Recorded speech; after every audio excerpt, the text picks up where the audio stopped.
Gravação iniciada, presidente. Muito bem, voltamos à sessão, na sequência da pauta. O item 48, é um remanescente das sessões anteriores, é da minha relatoria. O contribuinte é FACEB, Fundação de Previdência dos Empregados da SEB, item 48. Eu já disponibilizei o voto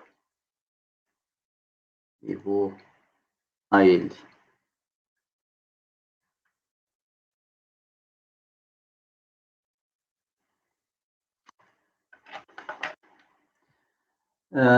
Isso aqui trata-se de recurso voluntário de auto de infração de imposto de renda retido na fonte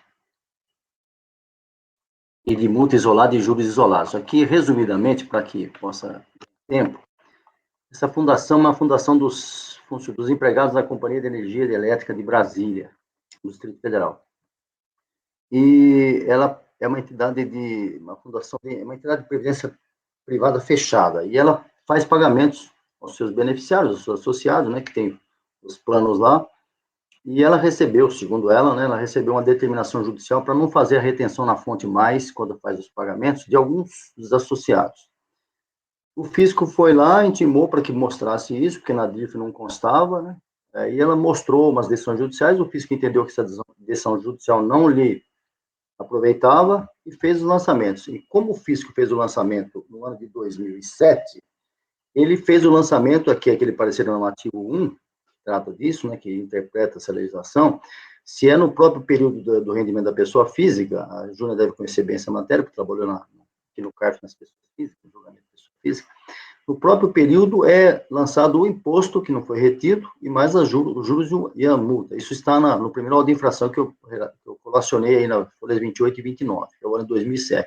Os demais períodos, como já tinha passado a data da entrega da declaração de pessoa física, só cabe o lançamento da multa e dos juros na fonte pagadora. Então, são os anos 2003, 4 e 5, e 6, que eu trago aí na sequência. Então, resumindo, tem imposto de um mês, em 2007, se não me engano, e depois tem juros e multa isolada dos períodos anteriores, porque já não davam mais, evidentemente, para fazer o lançamento na fonte pagadora. Aí cabe o lançamento na pessoa física, e isso também, pelo que está nos autos, acabou sendo feito, mas isso não vem ao caso, porque não é aqui que tem que ser tratado disso.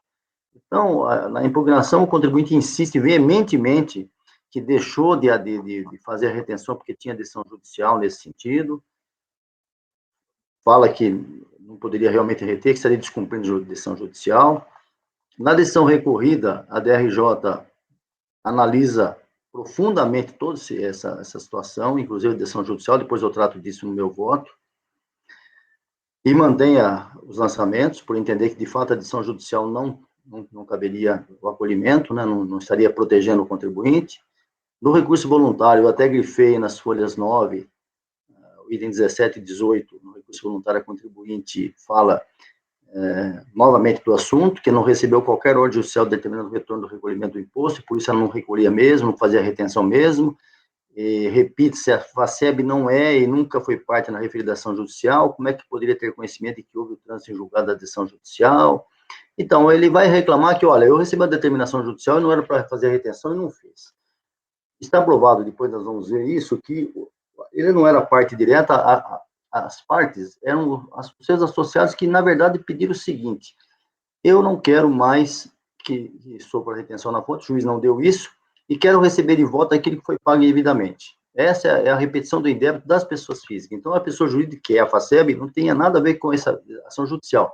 Talvez, até acho que é isso, até escrevi no voto, houve uma interpretação equivocada da decisão judicial, que não vai poder afastar os lançamentos, de acordo com o que nós vamos ver aqui agora. Mas seria o caso, se tivesse uma multa qualificada, realmente de rever isso, porque me parece que a empresa não agiu com nenhuma má-fé. Então, já vou ao voto, nas folhas 10, aí eu cito lá, vamos delimitar ali, os lançamentos comportam 3 autos de infração, imposto da fonte de janeiro de 2007, 9.101, não retido na fonte pagadora desses beneficiários aí, 9.101. Sobre isso tem multa e juros. Letra B, multa isolada por não retenção na fonte pagadora dos outros anos e juros isolados também dos outros anos. A lei traz duas matérias principais: obrigatoriedade de a fonte pagadora proceder à retenção na fonte do imposto de renda incidente sobre os pagamentos por ela feitos aos beneficiários dos rendimentos e a penalização por seu eventual descumprimento. E dois, análise das alegações da recorrente de que teria deixado de cumprir esse mandamento por força de decisão judicial. Antes de analisar o item primeiro, necessário apreciar o deduzido pela recorrente em suas impugnações. Ela apresentou 3 impugnações lá na DRJ, uma de cada lançamento. E no recurso voluntário ele fez único, no sentido de que não teria cumprido os dispositivos legais por força de determinação judicial, dispondo de modo oposto, que é o item 2, evento que, se verdadeiro, se sobreporia a esse tipo de análise. Muito bem.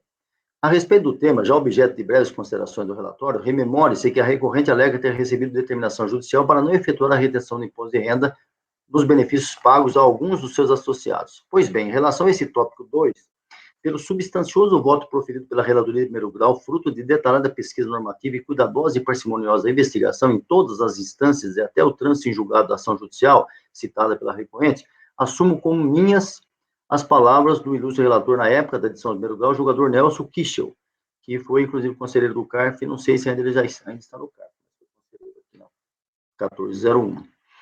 Aí eu trago que o Nelson, que era relator da DRJ de Brasília na época, ele fez uma análise profunda disso aqui. Eu não vou ler, evidentemente, vou só eu trouxe em amarelo aí para chamar atenção.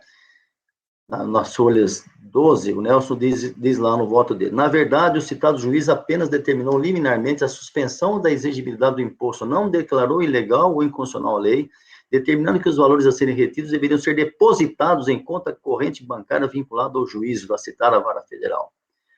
E continua: porém, a autuada assim não procedeu, não fez a retenção e não depositou os valores. E continua, em amarelo, destaque salta aos olhos, diferentemente do que alegou a autuada, que o juiz jamais determinou a não retenção do imposto na fonte, jamais determinou o afastamento da incidência da legislação de regência, apenas determinou a suspensão da exigibilidade do crédito quanto ao imposto de renda incidência sobre parcela dos rendimentos, e pede para depositar, manda depositar, porque não foi feito.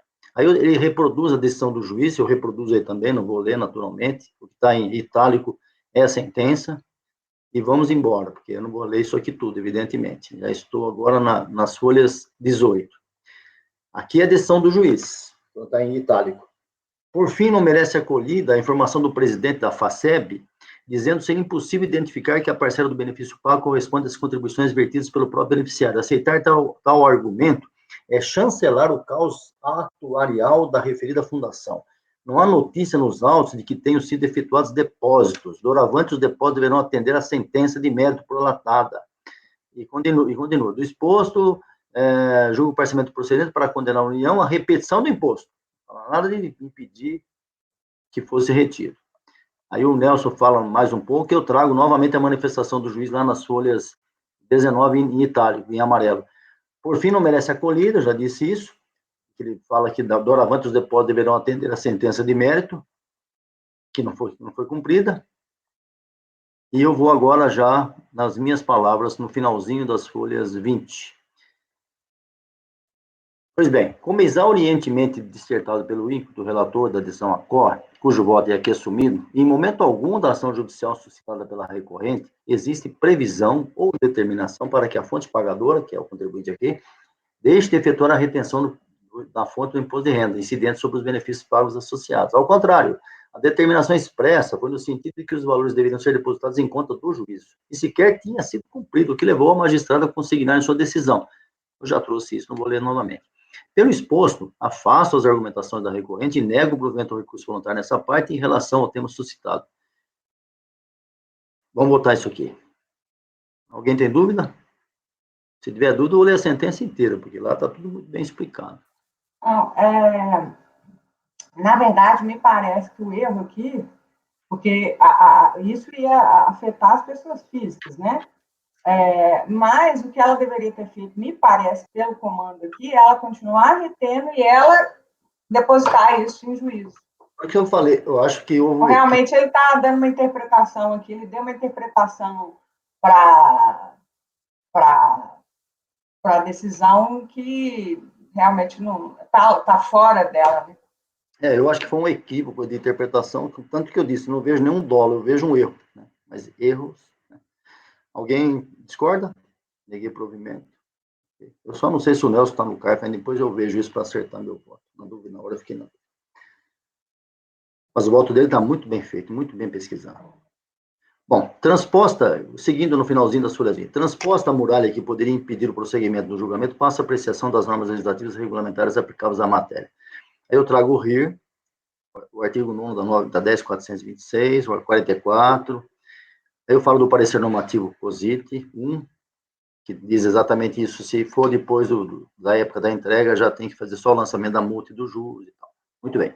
Então, em duvidoso, havia e ainda há norma legislativa e regulamentar prevendo a obrigatoriedade da retenção pela fonte pagadora e a consequente penalização em caso de descumprimento. No caso dos autos, restou plenamente comprovada a omissão da fonte pagadora em promover a retenção dos períodos objeto de lançamentos, cabendo a divisão, como corretamente feito pelo fisco, de duas formas de imputação, considerando a interpretação dada pelo parecer normativo.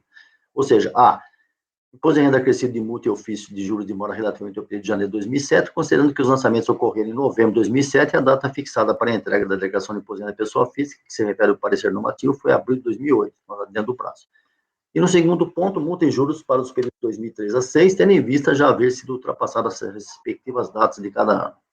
Pois bem, embora com a vigência da Lei 11.488, que promoveu alterações no artigo 9º da 10.426 e no 44, tenham surgido alguns julgados no sentido de não haver previsão legal para a exigência da multa isolada, tema que destaque-se não foi sequer aventado pela recorrente, ainda assim, para se atentar ao princípio da busca da verdade material, de se esclarecer que a matéria já foi devidamente apreciada e superada pela segunda turma da Câmara Superior, mediante entre outros, tem vários, o acordo de 30 de março de 2017, que eu reproduzo aí.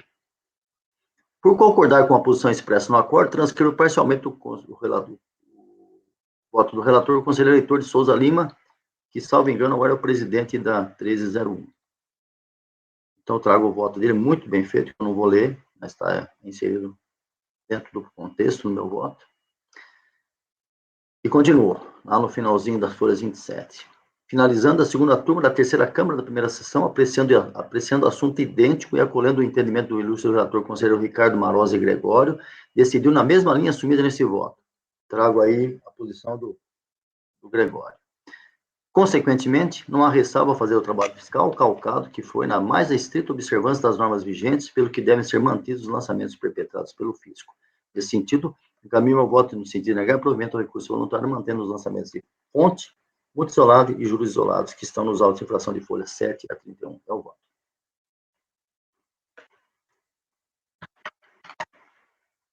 Alguém vai falar? Nada. O Ciccone, o período aí era 2004, 5, 6 e 7, não foi isso? 3, 4, 5 e 6 é multa isolada e juros, porque já tinha passado a entrega do imposto de renda. De 2007, sim, como sim, o lançamento foi... E aí no 7 não, porque era o próprio ano, né? O lançamento, naquele ano, só lançou o imposto e a multa do imposto, não multa isolada.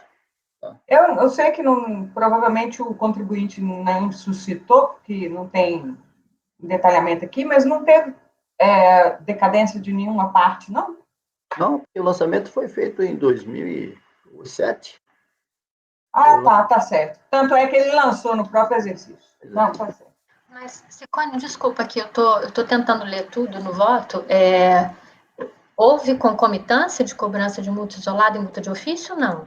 Não, né? Multa isolada em 2003, 4, 5 e 6, porque a data da entrega da declaração de imposto de renda da pessoa física beneficiária já tinha passado. Então, quando acontece isso, a fonte pagadora só pode ser autuada por multa e juros isolados.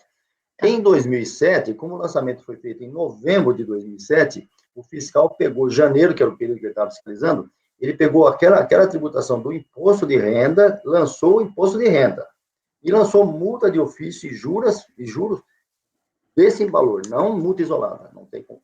Ah, tá, é por isso, porque eu vi que na decisão que você trouxe da outra Câmara, ele está tratando de concomitância, de multa de ofício e multa isolado, muito embora o contribuinte não tenha suscitado o problema da concomitância.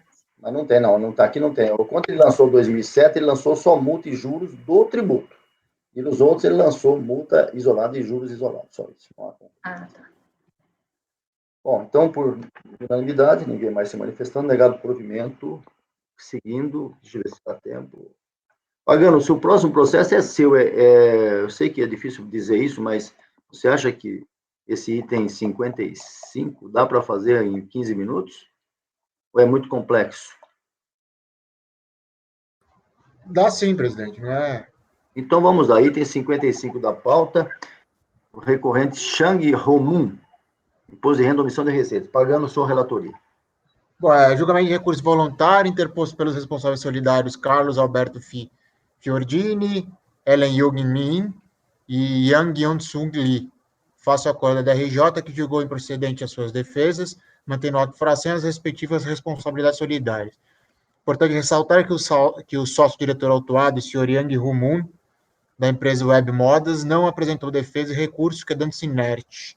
Ademais, também consta na defesa e recurso, também não consta defesa e recurso de nenhuma das partes sobre o mérito da infração e sobre a multa qualificada e agravada. Apenas consta defesa e recurso visando a decadência do direito fiscal de lançar, bem como para afastar a responsabilidade solidária dos senhores Carlos Alberto Fiordini, Ellen Kyong Min e Yang Suk Lee, antigo sócio da empresa Web Moda.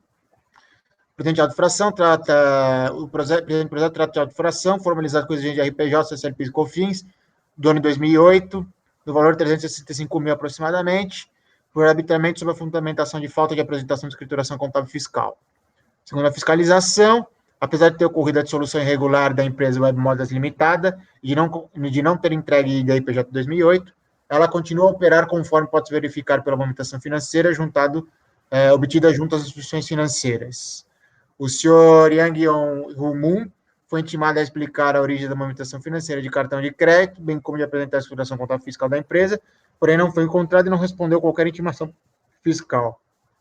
Devido a tais fatos, como os interessados não apresentaram qualquer documento de comprovação da origem dos recursos creditados, depositados em suas contas correntes, a fiscalização considerou tais recursos financeiros como base tributável para efeito dos tributos ora lançados de ofício. Ademais, devido aos interessados não terem apresentado a documentação contábil fiscal, a fiscalização procedeu à apuração do imposto, com base nos critérios do lucro arbitrado, imputando multa qualificada e agravada, e como considerou que ocorreu a dissolução irregular da empresa Web Modas, lavou auto de infração em nome do sócio-diretor, senhor Yang Hu-moon, nos termos do artigo 135.3 do CTN.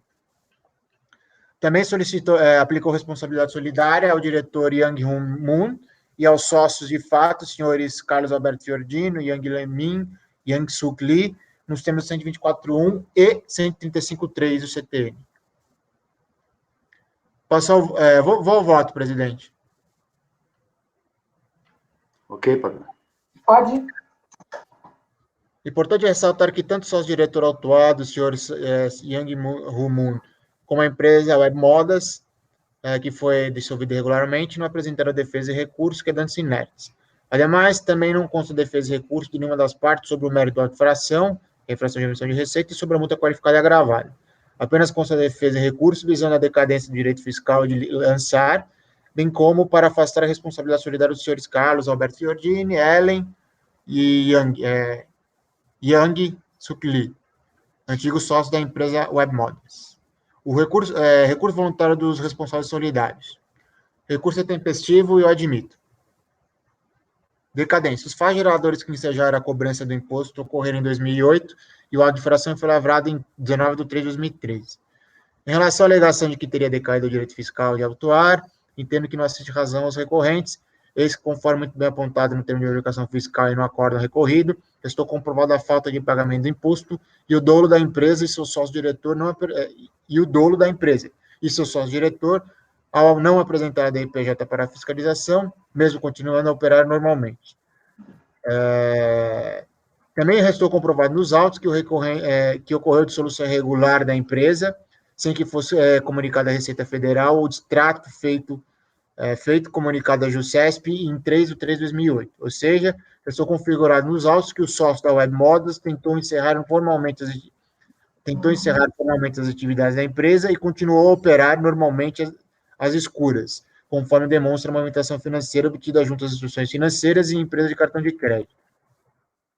Assim, como tais fatos não foram rebatidos pelos recorrentes, que não negaram o ocorrido e tendo em vista a constatação de dolo e falta de pagamento do imposto, entendo que a contagem do prazo decadencial deve ser feita no modo do 1731 do CTN e não pelo artigo 150, parágrafo 4 do CTN, motivo pelo qual não restou configurada a decadência requerida pelos recorrentes. Dessa forma, rejeita a preliminar de decadência.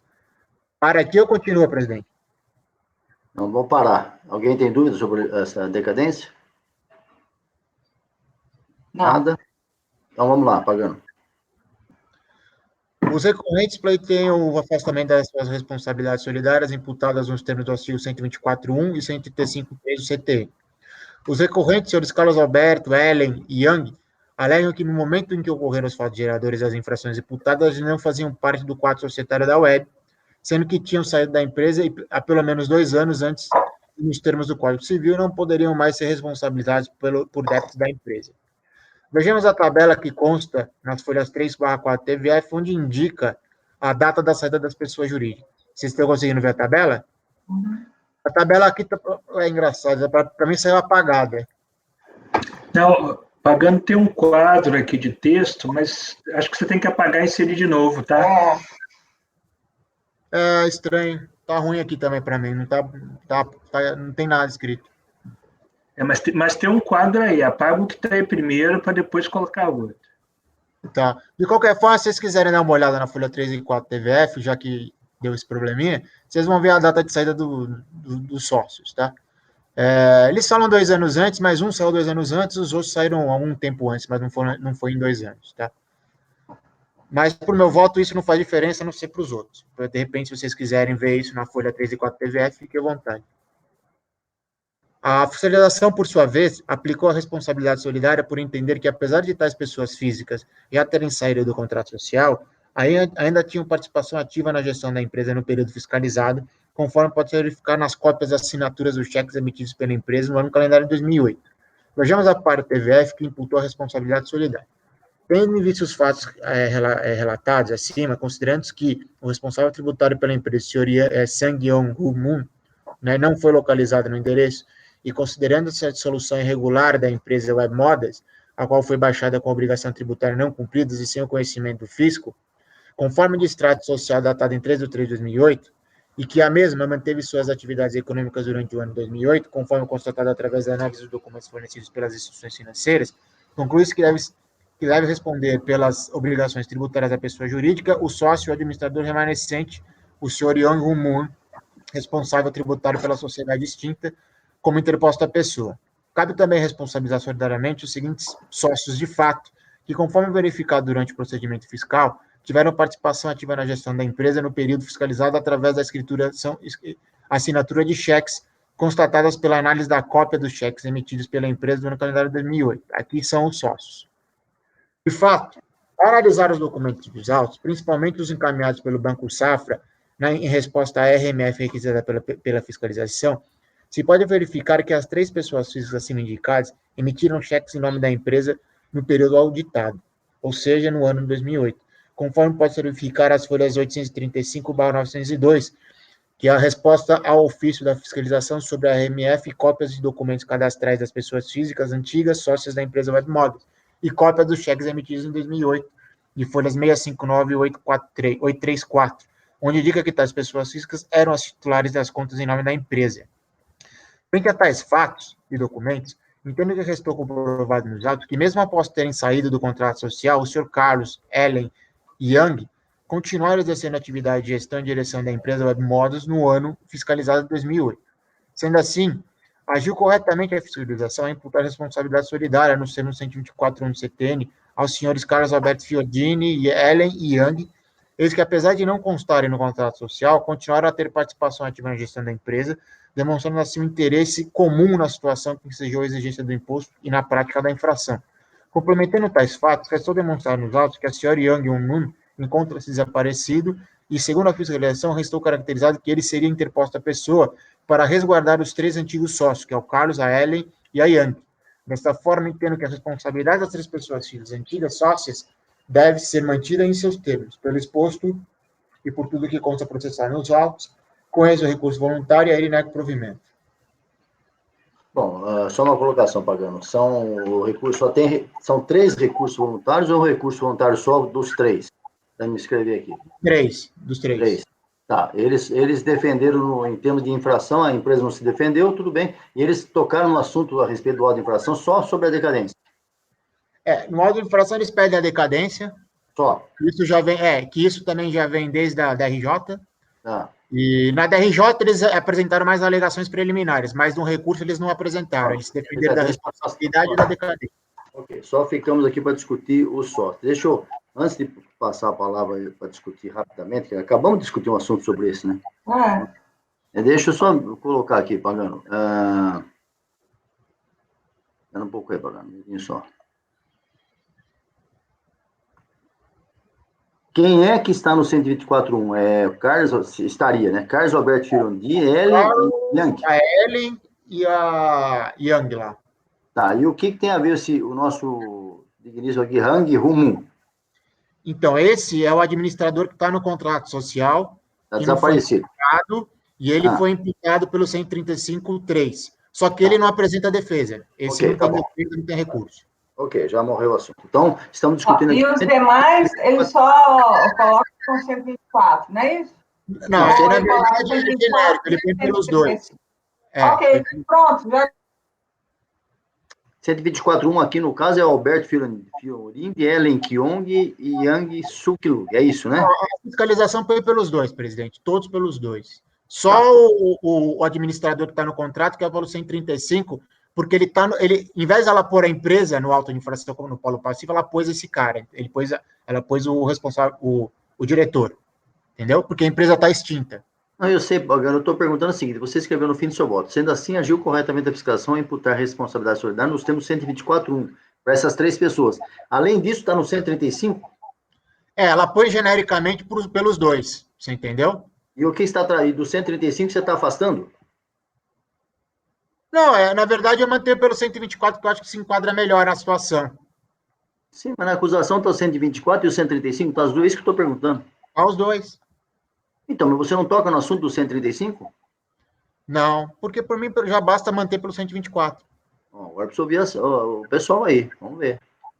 Alguém quer se manifestar? Rapidamente, gente, que está quase meio-dia. Eu vou acompanhar o relator pelas conclusões, porque para mim o que deixa isso correto é exatamente o 135.3. Então eu vou acompanhar, mas pelas conclusões, tá? Então, mas o que eu não estou entendendo é o seguinte, a fiscalização do TVF, eu não vi o TVF aqui, quem viu que fale aí, né? Ele colocou, a fiscalização colocou nos dois, e agora você só trata de um, e você está tratando só de um, quer dizer, e o outro artigo, como é que fica? Então você tem que excluir. Ou manter. Não vai tocar no assunto? É isso que eu estou estranhando. Preciso só de um tempinho que eu estou... Não estou dizendo que está certo nem está errado, só estou dizendo uma situação formal que eu estou achando estranho. Se o TVF diz dos dois, você está dizendo só de um, quer dizer, o outro você tirou fora. Ou então você diz, concordo com o outro, sei lá, né? Aí é com você. Alguém está olhando aí que eu não estou com o processo aberto. Nos dois, presidente, já falei. Está nos dois? Nos dois. E aí, Pagano? O que diz o recurso? 135.2? Não, 3. 135.3. 3. Fala, Júnior. Está sem microfone. Fala, Júnior. É o 3, mas está certo mesmo, porque aqui não estamos falando de mandato, é a imputação de atos com excesso de poder, gestão e etc. Então, bom, se você quiser, Ciccone, eu posso fazer uma declaração de voto sobre o que eu acho que você... Ô, Júnior, não é isso que eu estou... Não, tudo bem, eu agradeço, mas o que eu quero dizer é o seguinte, acho que eu não estou conseguindo entender, não sei se eu estou me expressando mal. Se o TVF diz que tem imputação em 2 artigos e você está falando só do 124.1, para mim, você está se omitindo em relação ao outro. É isso que eu estou falando. Agora, você está de acordo com o 135.3 também é cabível? Não, eu posso pôr que o 135 eu entendo que não, porque eles não são mais sócios da empresa, né? Então, eles não poderiam sair do processo de poder. Agora, na verdade, o 135.3, a meu ver, né? A fiscalização imputou para o senhor Yang Hu, o administrador da empresa. Para esses 3 aqui, não? É que no final, ela bota genericamente para todos, entendeu? Ah, entendi. Eu acho aqui, eu estou vendo aqui o TVF, e eu acho que ele colocou para todos, olha. Quando ele fala manifestar. conclui-se que deve responder pelas obrigações tributárias da pessoa jurídica, o sócio administrador remanescente, o senhor Sang Hoo Moon, responsável pelo tributário e tal, e solidariamente os sócios de fato, Ellen Kyung-min, Yang Aí o artigo. e Carlos Alberto, os referidos sócios deixaram de fazer parte, mas eles ainda corroborando com os atos praticados, os quais configuram infração à lei no ano calendário. Tal fato se enquadra no artigo 124.1, combinado com o 135.3 da Lei 5.170 do Código Tributário. Ok, Então, eu acho que imputou os dois, sim, traz imputou, os dois claro. artigos. Claro, imputou os dois. Pagano, quem você vai fazer? Você vai mexer no voto, não vai? Que você vai... Eu vou mexer no voto e falar que pelo 135.3, para esses 3 sócios, eu entendo que não. Não, você está afastando o 135.3. Então, vamos resumir isso aqui. Fala, quem mais quer Não, falar? só uma coisinha, presidente, aqui. Fala aí.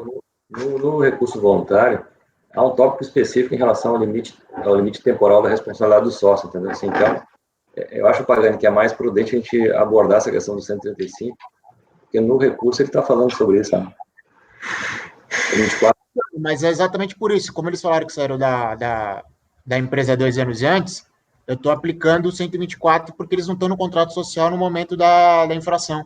Não, mas é que o contrato social, ele é ideologicamente falso, né? Eles são sócios efetivos, né? Não, então. Vamos lá. Tem o senhor Yang Yun, que está no contrato social da empresa. Esse está no momento da auto-infração. Esses 3 não estão mais no contrato social. No momento da auto-infração, eles já tinham saído. Não, eu compreendi. Aí, o que acontece? Eu vou manter esses 3 pelo 124.1 e afastar o 135, porque apesar de eles não estarem no contrato social, né, eles estão alegando que, nos termos do Código Civil, eles já não teriam mais responsabilidade sobre isso. Isso foi no meu voto. Eu estou falando, apesar de eles estarem no contrato social, pelo 124.1, eles têm responsabilidade sim, porque está comprovado. O senhor Mas Yang na época dos fatos geradores, eles não eram os sócios de fato e gerentes de fato da empresa? Sim, pelo 124 é isso que eu entendi, presidente. Sim, mas se eles também eram os gerentes, os gestores da empresa, ele também está no 135. Não está, presidente, porque ele não está no contrato social. Mas Só que essa convenção é particular, ela não é oponível ao fisco, né? Então, você desconsidera que eles não estão, porque eles são sócios de fato. Eu acho que o 124.1, ele não cabe aqui para imputar responsabilidade. Eu vou resumir e não vou mudar. 124 eu mantenho. 135 eu não mantenho. Você mantém. Tá bom, mas você tem que escrever isso no voto porque está em silêncio. É isso que eu quero dizer. Não estou dizendo que você está aqui, tem que colocar ou não tem. Só estou dizendo, Pagano, que no TVS estou tentando fazer a parte formal do voto. No TVF consta essa imputação. Então você tem que dizer alguma coisa sobre ela. Olha, eu não concordo por esse motivo que você falou. Eles já não estavam mais, eu não concordo, tirei fora. Ponto, acabou. Você não é obrigado a aceitar. E aceitou no 124.1. Então a proposta do relator é assim: afastar a decadência, já votamos. Em relação à responsabilidade dessas 3 pessoas, ele está dizendo o seguinte: eu mantenho o 124.1 e afasto o 135.3. Marco, Rogério. Presidente, eu estava olhando aqui, até porque eu vou, a decisão da RJ, tudo aqui, porque eu vi das peças processuais, eu vou manter os 2. Então, eu vou divergir para negar provimento em maior extensão. Ok. Evandro. Vou acompanhar a divergência. Júnior.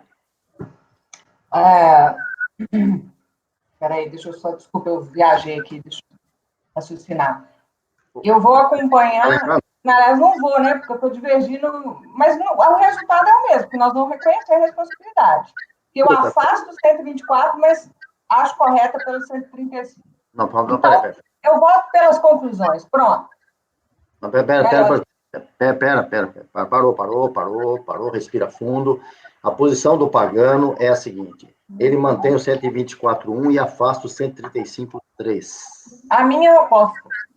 Tá, então você não é outra posição completamente às avessas. Mas no final das contas, o resultado é: nós estamos mantendo a responsabilidade, por isso eu voto ele pelas conclusões. Não, Júnior, mas desculpe, Júnior, mas eu acho que aí já enfrentou essa votação.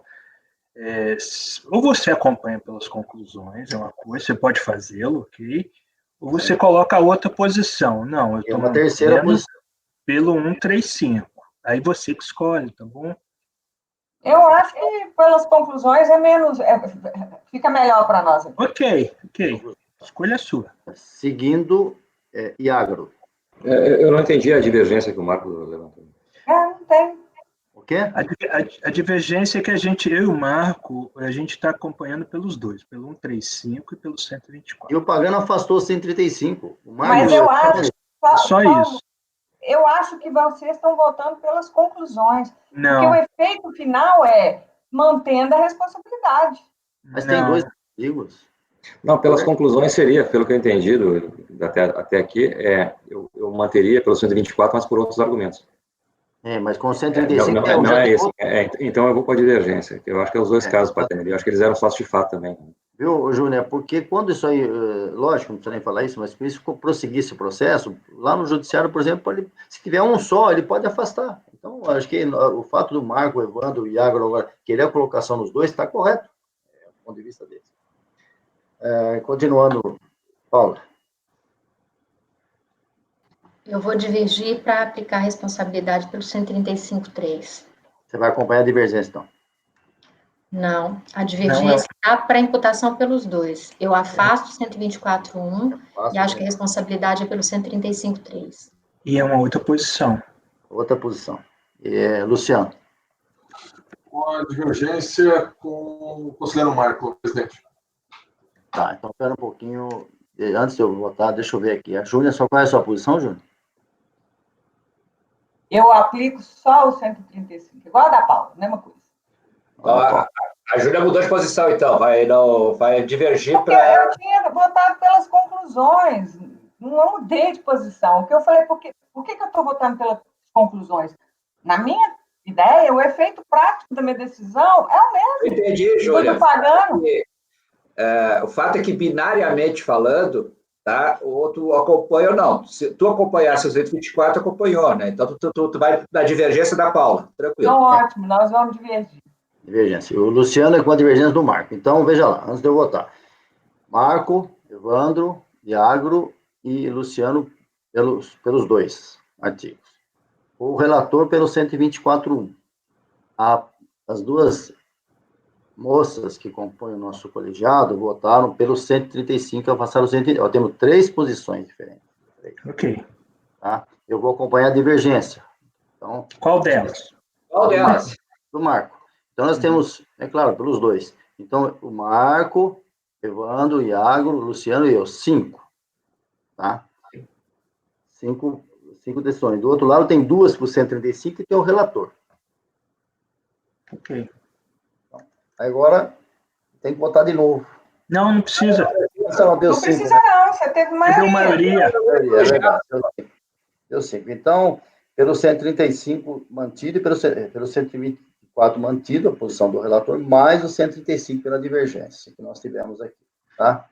Então, eu faço o voto vencedor. Se os dois aqui não dá nem para olhar para eles, dá até medo de olhar. Os dois lá do lado de cá, o Evandro e o Marco. O Iago já tem um monte. Eu faço esse voto vencedor, só nessa parte, né, do 135. Ok, gente? Julgamento encerrado. Hora do almoço. Voltamos 13h30. Isaías, muito obrigado pela sua presença. Até após o almoço.